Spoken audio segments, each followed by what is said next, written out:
నాకు నిజంగా అనిపిస్తాయి, ఈ బిడ్డల భవిష్యత్తు కోసం కాకపోతే ఏం చేస్తాం?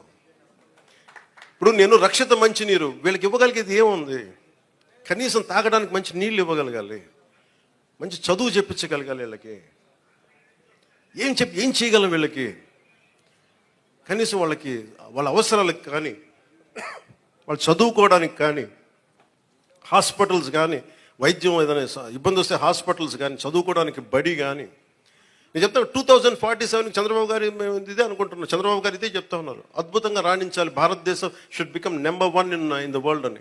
మోడీ గారి కోరిక అదే. ఆ కోరిక నిజం నెరవేర్చాలంటే మనం ఈ తరం కోసం పనిచేయాలి.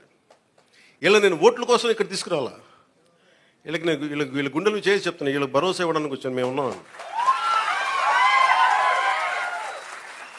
నా బిడ్డల కోసం నేను ఎంత తపన పడుతున్నా నాకు తెలియదు, కానీ అందరూ నా బిడ్డలే అనిపిస్తుంది.